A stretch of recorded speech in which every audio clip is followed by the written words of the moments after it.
नमस्कार मित्रों, BSc first year organic chemistry की आज अपन अपनी अगली क्लास ले रहे हैं।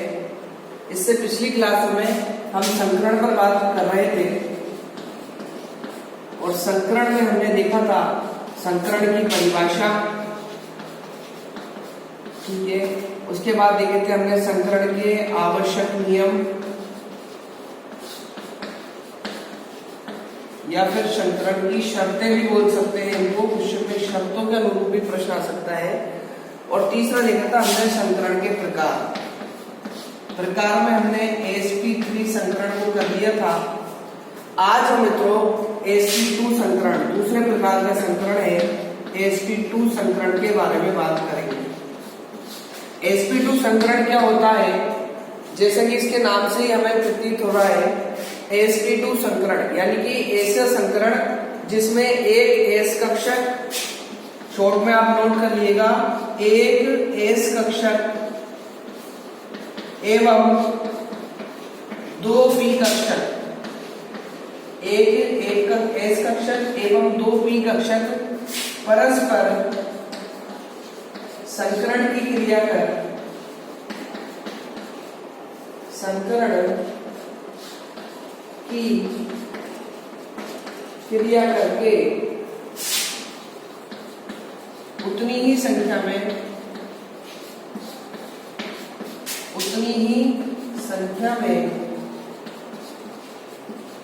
नए संकरित कक्षक बनाते हैं, नए संकरित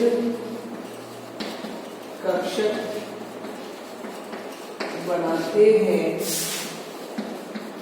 तो इस प्रोसेस को क्या कहते हैं, इस प्रोसेस को कहते हैं sp2 संकरण। अर्थात sp2 संकरण में मित्रों एक S कक्षक और दो P कक्षक भाग लेते हैं, इसलिए sp2 संकरण होता है। sp2 संकरण में जो हमें विशेष ध्यान रखना है वो रखना है इसकी आकृति। क्या रखनी है? आकृति। यदि किसी अणु में या किसी एलिमेंट में sp2 संकरण होगा तो उसकी आकृति क्या होगी और आकृति के साथ साथ उसका बंध कोण क्या होगा। तो सबसे पहले अपन बंध कोण की बात कर लेते हैं। बंध कोण, बॉन्ड एंगल, ठीक है। इसके लिए बात चल रही है sp2 संकरण। ये आपको ध्यान होना चाहिए, ठीक है। जब आपको कोई संकरण बताए तो आपको तुरंत उसका जो बॉन्ड एंगल है वो आपको ध्यान हो जाना चाहिए कि हाँ sp3 संकरण है, 109 डिग्री 28 मिनट का आएगा। sp2 संकरण है तो 120 डिग्री, ठीक है। याद रखने वाली बात है 120 डिग्री का क्या होता है, कोण होता है किसमें, sp2 संकरण में। sp2 संकरण की अगर आकृति ज्ञात बताएं अपन, तो आकृति जो है इसकी या ज्यामितीय आकृति, यानी कि जिस भी अणु में sp2 संकरण होगा उसकी आकृति होगी समतलीय त्रिभुजीय, समतलीय त्रिभुजीय, यानी त्रिभुज जानते हो ना, ट्रायंगल, ठीक है। इस तरीके से बिल्कुल समतल त्रिभुज, इस तरीके से ऐसी आकृति होगी इसकी, समतलीय त्रिभुजीय आकृति होगी, ठीक है, ठीक है। अगर तीनों कोणों को, जैसे ये सेंट्रल एटम है, यहाँ पर कोई परमाणु है, यहाँ पर कोई परमाणु है, यहाँ पर कोई परमाणु है, अगर इन तीनों को इस तरीके से मिलाया जाए तो एक समबाहु त्रिभुज बन जाता है। कौन सा बन जाता है, दिख रहा होगा ना आपको, समबाहु त्रिभुज बन गया। ये मान लीजिए कोई सेंट्रल एटम है, ठीक है, ये CH2 कोई अणु है मान लीजिए, ठीक है, या फिर ऐसे लीजिए Ab2 को मान लीजिए, Ab2 कोई मॉलिक्यूल है, ठीक है, Ab2 मॉलिक्यूल है तो A, यहाँ पर B, यहाँ पर B और यहाँ पर B, सॉरी Ab3, ठीक है। इसको इससे और इसको इससे जब मिलाएंगे तो एक त्रिभुज की आकृति बनेगी जिस त्रिभुज की तीनों भुजाएं समान होंगी, और ऐसा त्रिभुज जिसकी तीनों भुजाएं समान होती है समबाहु त्रिभुज कहलाता है। तो इसका मतलब समतलीय त्रिभुजी हो सकती है, या फिर यदि इन तीनों को रेखाओं के द्वारा मिलाएंगे तो वो कहलाएगा आपका समबाहु त्रिभुजीय आकृति, ठीक है। इस तरीके से याद रखना है। क्वेश्चन कैसे आ सकते हैं, आप कोई कंपटीशन एग्जाम दोगे तो आपको क्या क्वेश्चन मिल सकता है कि यदि किसी अणु में sp2 संकरण है तो उस अणु की ज्यामिति होगी समबाहु त्रिभुजीय चतुष्क चतुष्फलकीय, अष्टफलकीय कुछ भी हो सकता है। तो आपको क्या समबाहु त्रिभुजीय, समतल त्रिभुजीय, ठीक है। निम्न में से किस संकरण होने पर अणु की आकृति चतुष्क फलकीय प्राप्त होती है? sp3 संकरण, sp2 संकरण, sp संकरण या उपरोक्त में से कोई नहीं। तो sp3 संकरण होगा तब आकृति कैसी होगी? चतुष्क फलकीय टेट्राहेड्रल होगी। निम्न में से किस संकरण में अणु के बंध कोण का मान 120 डिग्री होता है? sp संकरण, sp2, sp3 या sp3d2 भी होता है, एक आगे पढ़ेंगे। तो किसका होता है 120 डिग्री? sp2 संकरण का होता है। किसका होता है? sp2 संकरण का। तो प्रत्येक संकरण की कम से कम हमें क्या याद रखनी है? बंध कोण का मान याद रखना है, प्लस उसकी ज्यामिति याद रखनी है कि यदि इसमें ये वाला संकरण है तो इसकी ज्यामिति ये होगी। समझ में आ रही है बात? चलिए sp2 संकरण हो गया। अब sp2 संकरण में देखिए, मान लीजिए जैसे एक उदाहरण ले लेते हैं अपन एथीन का। sp2 संकरण किसमें होता है? एथीन में। एथीन क्या है? एल्कीन का सदस्य है, ठीक है। कार्बन कार्बन के बीच क्या होंगे? डबल बॉन्ड होंगे। उदाहरण की बात करते हैं एथीन। एथीन का मॉलिक्यूलर फॉर्मूला क्या होगा? एल्कीन है, CnH2n हो जाएगा, यानी कि कार्बन कितने हैं? 2 और हाइड्रोजन 2n, 2 गुना हो जाएंगे तो C2H4। एथीन में मित्रों sp2 संकरण होता है। अब इसमें सेंट्रल एटम कौन सा होगा? सेंट्रल एटम होगा अपना कार्बन। कार्बन ही तो होता है, और कार्बन जो है वो पाई बंध से जुड़ा रहता है, किससे? हाइड्रोजन से। लेकिन अगर कार्बन की बात करें तो इसमें संकरण में कौन कौन से भाग लेंगे? देखिए कार्बन का इलेक्ट्रॉनिक विन्यास होता है 1s2, 2s2, 2p2, यही होता है ना 6। लेकिन अगर एथीन में sp2 संकरण होगा तो मैंने आपको बताया था p कक्षक जो है वो कितने प्रकार के होते हैं? 3 प्रकार के, px, py एंड pz, ठीक है। अब इसका जब अपन संकरण के लिए इलेक्ट्रॉनिक विन्यास निकालेंगे तो वो निकलेगा 6c, 1s2, 2s1, यानी कि s कक्षक का एक ही भाग लेगा, 2px1, 2py1, ठीक है। तो यहाँ से संकरण इन कक्षकों के बीच में होगा। ध्यान से देखना, 1s वाला कक्षक भाग नहीं लेगा क्योंकि इनकी ऊर्जाओं में अंतर ज्यादा है। 2s वाले और 2px, 2py वाले कक्षक इसमें संकरण में भाग लेंगे, क्योंकि संकरण के नियम में हम लोगों ने पढ़ा है कि संकरण केवल उन्हीं में हो सकता है जिनकी ऊर्जाएं लगभग समान होती हैं। अगर ऊर्जाओं में अंतर होगा तो संकरण नहीं होगा। तो ऊर्जाएं px और py के समतुल्य 2s की होती है, क्योंकि 2s px और py के क्लोजली लोकेट होता है, इसके पास स्थित होता है। तो देखिए s का एक p का और एक ये p का, तो s p के तो कितना हो गए? 2 हो गए। तो ये संकरण कौन सा हो गया? एथीन में sp2 संकरण हो गया, sp2, ठीक है। तो यहाँ पर एथीन में sp2 संकरण होगा और एथीन की जो आकृति होगी वो होगी कैसी? समबाहु त्रिभुजीय या फिर समतलीय त्रिभुजीय।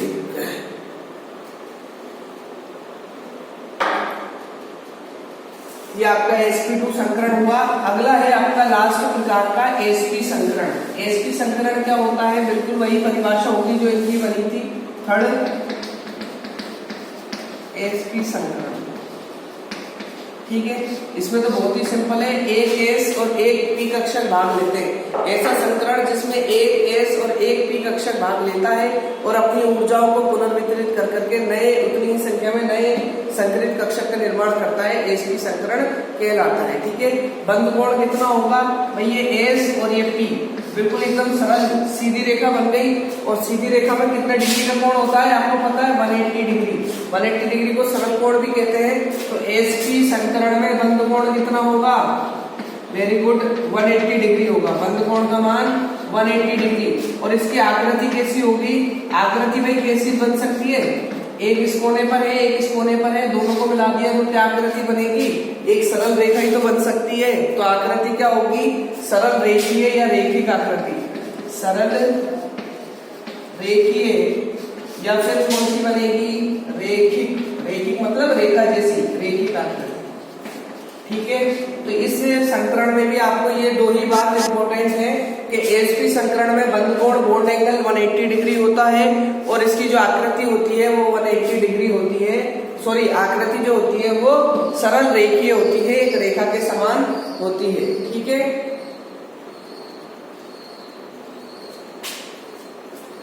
ये आपका संकरण यहाँ पर कंप्लीट होता है। बेसिक संकरण में आपको इतना याद होना चाहिए, परिभाषा, इसके नियम और तीनों प्रकार। अब हम देखते हैं, आपने कोई भी तत्व पढ़ा होगा या यौगिक पढ़ा होगा कि यौगिक जो है जब दो या दो से अधिक अणु या परमाणु आपस में निकट आकर के जुड़ते हैं तो वो एक आकर्षण बल के द्वारा जुड़ते हैं, जिसे क्या कहते हैं, बंध कहते हैं। क्या कहते हैं, बंध। रासायनिक बंध आपने 12th क्लास में पढ़ा होगा, जब दो अणु परमाणु आपस में आकर के संयोजित होते हैं और आपस में जुड़ जाते हैं तो वो जिस मतलब फोर्स या जिस आकर्षण बल के द्वारा जुड़ते हैं उस आकर्षण बल को ही क्या कहते हैं, रासायनिक बंध या रासायनिक आबंध कहते हैं। ठीक है, केमिकल बॉन्ड जिसको बोला जाता है, रासायनिक बंध या रासायनिक आबंध। इसी से रिलेटेड कुछ बातें हम यहाँ पर डिस्कस करेंगे, जिनमें सबसे पहले देखिए सबसे पहले हम देखते हैं बंध की लंबाई। बंध की लंबाई, ठीक है, इसको बॉन्ड लेंथ भी बोलते हैं, बॉन्ड लेंथ। ठीक है, बंध लंबाई क्या होती है, बंध लंबाई देखो, जब भी कोई रासायनिक बंध बनता है तो रासायनिक बंध अपन ने संकरण में पढ़ लिया कि कक्षकों के निकट आने से बनता है। मान लीजिए ये कोई पी कक्षक है और इसके निकट अगर कोई एस कक्षक आ रहा है, ध्यान से देखना, ये पी कक्षक है और ये एस कक्षक है। बंध कब बनेगा, बंध जब बनेगा मित्रों जब ये एस कक्षक इस पी के ऊपर आ जाएगा। ठीक है, आपने अति व्यापन सुना होगा ना, जब अति व्यापन होगा तभी बॉन्ड बनेगा, ये दूर है तो बॉन्ड नहीं बनेगा। तो इसका मतलब ये है कि जब ये एस कक्षक इस पी कक्षक के ऊपर आ जाएगा, इससे के साथ जुड़ जाएगा, इसके ऊपर अति व्यापन हो जाएगा, कक्षकों का अति व्यापन हो जाएगा, तब क्या बनेगा, बंध बनेगा। ठीक है, अब सिंपल सी बात ये पता लगी यहाँ पर कि कक्षकों के मध्य अति व्यापन जितना अधिक होगा, ठीक है, शेष संयोजक बंध भी उतने ही या रासायनिक बंध भी उतने ही प्रबल होंगे। यानी कि बंध बनाने के लिए हमें क्या करना जरूरी है, किसका नॉलेज होना जरूरी है, अति व्यापन का। ठीक है, अति व्यापन अधिक होगा तो बंध अधिक प्रबलता से बनेगा और उस बंध की सामर्थ्य भी अधिक होगी। बंध सामर्थ्य क्या होता है, किसी भी रासायनिक बंध की प्रबलता को बंध सामर्थ्य कहते हैं, बॉन्डिंग पावर कहते हैं। कोई भी बंध कितना प्रबल है वो उसकी सामर्थ्यता कहलाती है। ठीक है, उसको टूटने के लिए या वियोजन के लिए कितनी ऊर्जा की आवश्यकता होगी, वो कम ऊर्जा में टूटेगा या उसको टूटने के लिए अधिक ऊर्जा की आवश्यकता होगी, ये सारी बातें बंध सामर्थ्य के अंतर्गत आती हैं। ठीक है, अब देखिए किसी भी कक्षक का जब अति व्यापन होगा तो यहाँ पर दो बातें होंगी। एक बात तो ये होगी कि कोई भी कक्षक जब अति व्यापन करेगा दूसरे कक्षक से तो उस कक्षक के अंदर जो नाभिक होगा, ठीक है, या नाभिक है, वो नाभिक एक दूसरे के अंदर समाहित नहीं हो सकते, बिल्कुल नहीं हो सकते, क्योंकि नाभिक में क्या होता है, सेम चार्ज होता है। ठीक है, लेकिन दोनों नाभिकों का पूर्ण अति व्यापन, अब अपन ये चाहें कि ये जो एस कक्षक है ये पूरा पी पर क्या हो जाए, अति व्यापित हो जाए, यानी पी कक्षक के ऊपर, ये पी कक्षक है आपका इस तरीके से, इसके ऊपर एस कक्षक पूरा अति व्यापित हो जाए, तो ये नहीं हो सकता, क्योंकि नाभिक के बीच में जो सेम फोर्स होता है, सेम चार्ज होता है, पॉजिटिव, वो क्या करेगा, प्रतिकर्षित करेगा। तो ये तो संभव नहीं है कि कोई भी कक्षक किसी दूसरे कक्षक पर क्या हो जाए, पूरी तरीके से अतिव्यापन हो जाए। लेकिन हाँ, यह संभव है कि कोई भी जो कक्षक होता है उसके ऊपर दूसरे प्रकार का कक्षक उसके कक्षक और उसके दूसरे वाले कक्षक के नाभिक के निकट आ जाए, यानी कि दोनों नाभिक आपस में निकट आ सकते हैं, एक दूसरे के ऊपर ओवरलैप पूरी तरीके से नहीं हो सकते। क्यों नहीं हो सकते, क्योंकि समान आवेश होगा तो प्रतिकर्षण होगा। ठीक है, तो यहाँ पर संभवता क्या बन रही है कि दोनों नाभिक एक दूसरे की क्या आ सकते हैं, पास आ सकते हैं, लेकिन एक दूसरे के बिल्कुल ओवरलैप, एक दूसरे में समाहित नहीं हो सकते। ठीक है, अब क्या होगा, जब दो नाभिक एक दूसरे के पास आएंगे तो प्रतिकर्षण फोर्स लगेगा, प्रतिकर्षण बल लगेगा, रिपल्शन फोर्स, तो इससे क्या होगा, कंपन गति उत्पन्न होगी। क्या होगी, कंपन गति। ठीक है, यानी वो नाभिक के जो मॉलिक्यूल्स है वो कंपन करेंगे। दोबारा समझने की कोशिश कीजिए, दो कक्षक होते हैं, दो कक्षक कभी भी एक दूसरे के ऊपर पूर्ण रूप से अतिव्यापित नहीं हो सकते। हाँ, लेकिन ये संभव है कि वो दोनों कक्षकों के जो नाभिक है वो क्या हो, संभवतः निकट आ जाए। निकट आने से क्या होगा, दोनों नाभिकों के जो फोर्स होंगे वो प्रतिकर्षण बल को दर्शाएंगे, और प्रतिकर्षण बल से क्या होगा, दोनों नाभिकों के बीच कंपन गति होगी।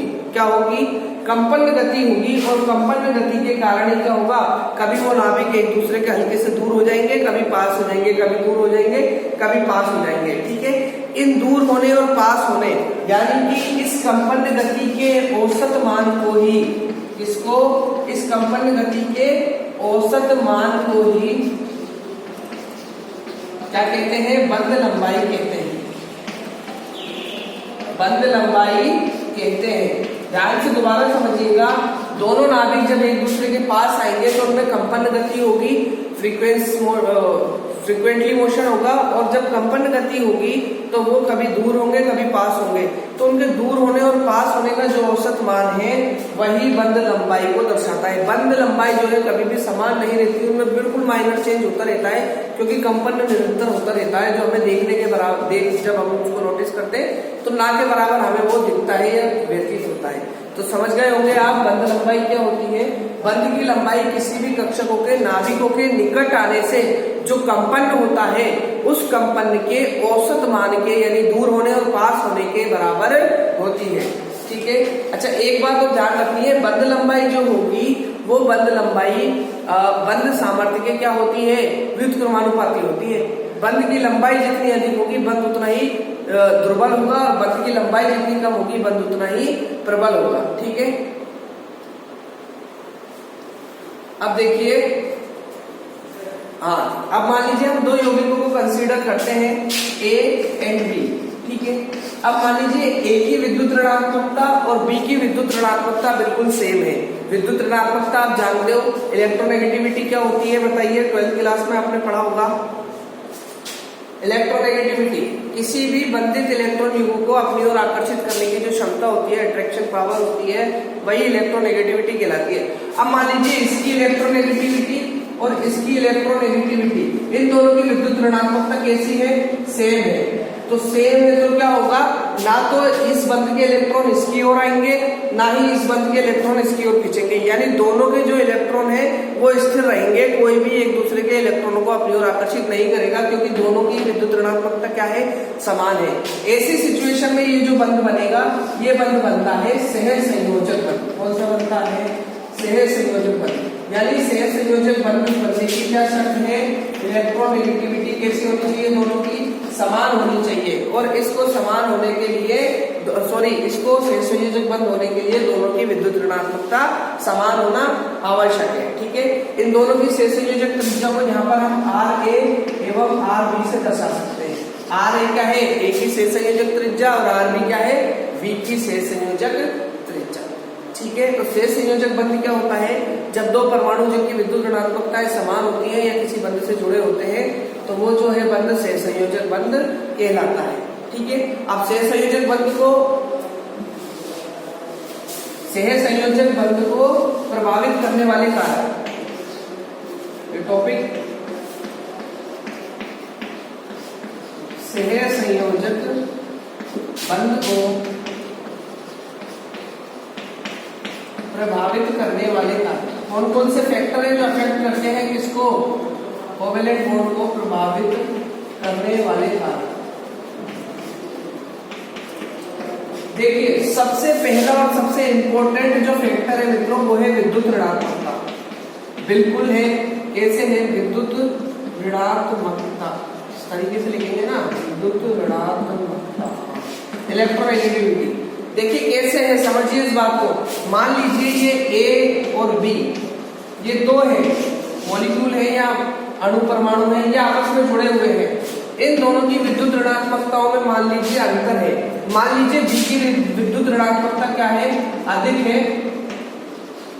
और A की विद्युत ऋणात्मकता क्या है, मान लीजिए कम है। समझ में आ रही बात। अब B की विद्युत ऋणात्मकता अधिक है तो इनके बीच जो इलेक्ट्रॉन है बॉन्ड के वो किसकी ओर आकर्षित होंगे, B की ओर आकर्षित होंगे, क्योंकि B अपनी अधिक विद्युत ऋणात्मकता के कारण रासायनिक बंधों को अपनी ओर आकर्षित कर लेगा।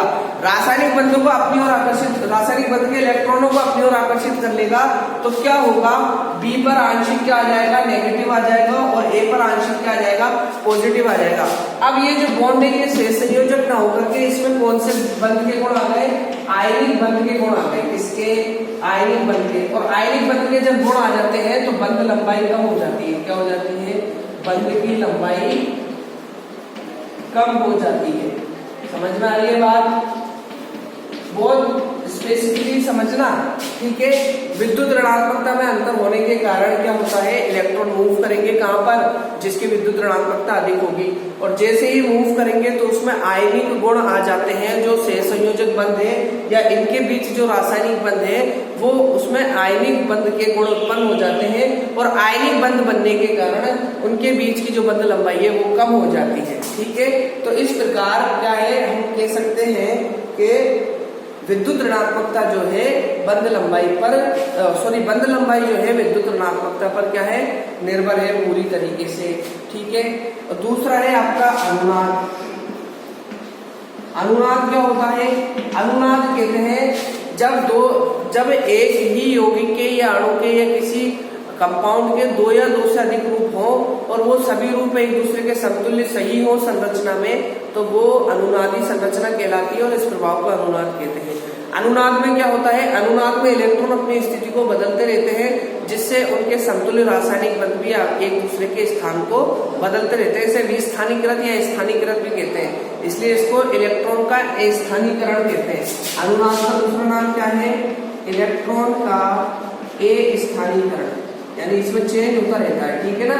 अनुनाद का अपन एक लंबा लेसन लेके अच्छे से मैं आपको पूरा अनुनाद समझाऊंगा, कैसे होता है, किन कंपाउंडों में होता है, क्या इसके रीजन होते हैं, क्यों होता है। लेकिन फिलहाल आप ये समझिए कि अनुनाद में कोई भी कंपाउंड जो है वो अपनी स्थिति में चेंज करता रहता है, बंधों में चेंज करते रहता है, और रासायनिक बंध में जैसे जैसे चेंज होते हैं तो उनके गुणों में भी परिवर्तन होता रहता है, और गुणों में परिवर्तन होने पर कभी सहसंयोजक बंध आयनिक बंध में परिवर्तित हो जाता है और कभी आयनिक बंध सहसंयोजक बंध में परिवर्तित हो जाता है। तो यहाँ पर दो जो कारक है हमारे पास जो हमारे कोवेलेंट बॉन्ड को प्रभावित करते हैं, अफेक्ट करते हैं, वो है इलेक्ट्रोनेगेटिविटी विद्युत ऋणात्मकता या अनुनाद प्रभाव या इलेक्ट्रॉन का स्थानीकरण, ठीक है। अच्छा, बंधक्रम जो है वो क्या होता है, बंधक्रम आप एक और टॉपिक देख लीजिए, बंधक्रम इसी में प्रभावित करने वाले कारकों में नंबर 3 डाल करके लिखिएगा। बंधक्रम, बंधक्रम क्या होता है, किसी भी अणु में अगर मैं आपको बोलूं बंधक्रम 1 है, क्या है, बंधक्रम 1 है, तो इसका मतलब उसमें कौन सा बॉन्ड है, सिंगल बॉन्ड, समझना इस बात को। बंधक्रम अगर 2 है तो उसमें क्या है, डबल बॉन्ड, ठीक है। और बंधक्रम अगर 3 है तो उसमें क्या है, ट्रिपल बॉन्ड। अब देखिए बंधक्रम का क्या प्रभाव पड़ता है, ध्यान से देखना। बंधक्रम बढ़ने पर बंध की लंबाई घटती है, ठीक है। बंधक्रम बढ़ने पर बंध की लंबाई घटती है, ठीक है। कैसे घटेगी, देखिए O2 ऑक्सीजन में क्या होता है, ऑक्सीजन के बीच बंधक्रम कितना है, 2 बंध है ना, तो डबल बंध में बंधक्रम कितना आ गया, बंधक्रम कितना हो गया मित्रों, 2। और ऑक्सीजन की जो बंध लंबाई होती है यहाँ से यहाँ तक, ये होती है आपकी 1.21 एंगस्ट्रॉम। इसकी कितनी होती है, 1.21 एंगस्ट्रॉम, समझ में आ रही है। और अगर बात करें अपन नाइट्रोजन की, तो नाइट्रोजन का जो बंधक्रम होता है वो होता है 3, यानी नाइट्रोजन से नाइट्रोजन ट्रिपल बॉन्ड से जुड़े रहते हैं, तो इसका जो बंधक्रम होगा वो क्या होगा, 3। और बंधक्रम 3 की इसकी जो बॉन्ड लेंथ होती है, इसकी जो बंध लंबाई होती है वो होती है 1.10 एंगस्ट्रॉम। अब देखिए ऑक्सीजन डबल बॉन्ड से जुड़े हुए, तो इनकी जो बॉन्ड लेंथ है वो है 1.21 एंगस्ट्रॉम, और नाइट्रोजन के बीच जो बंधक्रम है यानी कि ट्रिपल बॉन्ड से जुड़े हुए, तो इनके बीच जो बॉन्ड लेंथ है वो है 1.10 एंगस्ट्रॉम। यानी कि परिवर्तन क्यों आया, परिवर्तन आया, ऑक्सीजन डबल बॉन्ड से बॉन्डेड है और नाइट्रोजन सिंगल बॉन्ड से बॉन्डेड है, तो नाइट्रोजन ट्रिपल बॉन्ड से बॉन्डेड है। तो चूंकि जैसे ही बंधक्रम बढ़ा वैसे ही बंध की लंबाई घट गई। ऑक्सीजन में 1.21 है जो कि ज्यादा है किससे, 1.10 से। तो आपको याद रखना होगा, क्या रखना होगा, मैं यहाँ पर शॉर्ट में लिख देता हूँ, दिख रहा होगा, बंधक्रम इज प्रोपोर्शनल या इनवर्सली प्रोपोर्शनल टू बंध लंबाई, ये इसका संबंध है। यानी कि बंधक्रम बढ़ेगा तो बंध लंबाई घटेगी, ठीक है। और बंधक्रम क्या होता है, बंधक्रम कुछ भी नहीं है सिवाय किसके, बंधों की संख्या के, बंधों की संख्या। यानी कि अगर आपसे कोई पूछे कि एल्केन में बंधक्रम क्या है, तो एल्केन में सिंगल बॉन्ड होता है, तो एल्केन का बंधक्रम हो गया 1। एल्कीन में बंधक्रम कितना होता है, तो एल्कीन का बंधक्रम हो गया 2, और एल्काइन का कितना हो गया 3। यानी सिंगल बॉन्ड 1, डबल बॉन्ड 2 और ट्रिपल बॉन्ड 3। ठीक है, तो यहाँ तक अपनी बंध लंबाई और सहसंयोजक बंध को प्रभावित करने वाले कारक संकरण के प्रकार हो गए हैं। अगली कक्षा में हम देखेंगे बंधन ऊर्जा या रासायनिक बंध बनाने के लिए जो एनर्जी रिक्वायर्ड होती है उसके बारे में अध्ययन करेंगे। धन्यवाद।